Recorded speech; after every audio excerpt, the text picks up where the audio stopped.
మెదక్ జిల్లా రామాయంపేట మున్సిపాలిటీలో బీఆర్ఎస్ పార్టీకి భారీ షాక్ తగిలింది.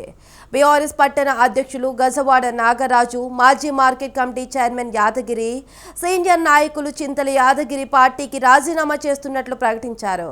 గత బీఆర్ఎస్ హయాంలో మున్సిపల్ అభివృద్ధికి నిధులు రాకపోవడంతో అభివృద్ధి కుంటుపడిందని వారు విమర్శించారు.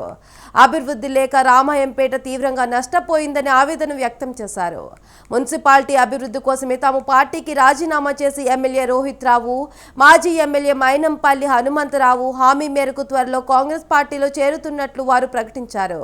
రామాయంపేట మున్సిపల్ అభివృద్ధికి ప్రత్యేక నిధులు తీసుకొచ్చి అభివృద్ధి చేసేందుకు కృషి చేస్తామని వారు తెలిపారు.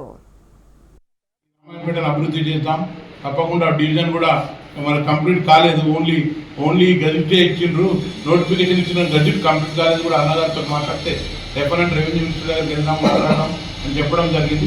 తప్పకుండా ఆయనతో మేము 20 సంవత్సరాలు కలిసి పనిచేసాం కాబట్టి మరి అభివృద్ధిలో కూడా ఆయన శక్తివంతులని కూడా పనిచేస్తాడనే నమ్మకంతో నేను బీఆర్ఎస్ పార్టీకి మరి రాజీనామా చేశాను. మరి అదేవిధంగా మరి నేను ఆయన స్టార్టింగ్కే పోవాలి ఉండే, మరి నా యొక్క పూర్తి నమ్మకంతో మన మున్సిపాల్లో బీఫామ్స్ మన బీఆర్ఎస్ పార్టీ నాకు ఇవ్వడం జరిగింది.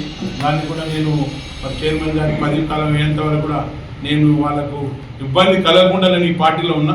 యాక్చువల్లీ కూడా నేను అన్నగారికి టికెట్ దొరకగానే పోవాలి అని, అది కాకుండా నేను వారి 10 కాలం అయ్యేంత వరకు ఉండి 10 కాలం అయిన నెక్స్ట్ డేనే అన్నగారు నాకు పిలుపునిచ్చారు. మరి ఈరోజు రామంపేట మున్సిపాలిటీలో ఉన్న యొక్క అభివృద్ధి కోసం మరియు నా వ్యక్తిగతంగా నేను అప్పుడు బీఆర్ఎస్ పార్టీ గవర్నమెంట్ ఉన్నప్పుడు వెజ్ నాన్ వెజ్, వైకుంఠధామము, కొన్ని సీసీ రోడ్స్, డ్రైన్స్ చేసినాం.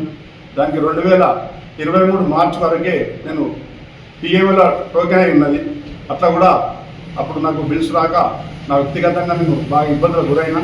దాన్ని కూడా మా యొక్క అప్పటి మేడం మాట మీద ఉండి నేను బాధ్యత తీసుకొని ఓకే ఉండి వస్తాయి అనే ఆలోచనతో కూడా ఉన్నా. నా యొక్క పార్టీ బీఫామ్ టైం అయిపోయాక నేను రామంపేట పట్టణ ప్రజల బాధలు, వారి యొక్క అవసరాలను బట్టి ప్రజల కోసము మరియు ఏదైతే అభివృద్ధి పనులు చేయాల్సిన అసంపూర్తిగా ఉన్నాయి, ఆ అసంపూర్తిగా ఉన్న పనులు మరియు రోడ్స్, డ్రైన్స్ బాగా ఇబ్బంది ఉంది టౌన్కు, డివైడర్స్ కోసం. ఇది గౌరవనీయులు మా పెద్దలు సరాఫ్ యాదన్న ఎమ్మెల్యే గారితో మాట్లాడి మాకు రామంపేటకు ఇసుంటి నిధులు ప్రత్యేకంగా మంజూరు చేసి కాన్స్టిట్యున్సీలో ప్రత్యేక అభివృద్ధి మాట ఇవ్వాలని చెప్పి అన్న సమక్షంలో జరిగింది. ఈరోజు రామంపేట మున్సిపాలిటీలో ఉన్న యొక్క అభివృద్ధి కోసం మరియు నా వ్యక్తిగతంగా నేను అప్పుడు బీఆర్ఎస్ పార్టీ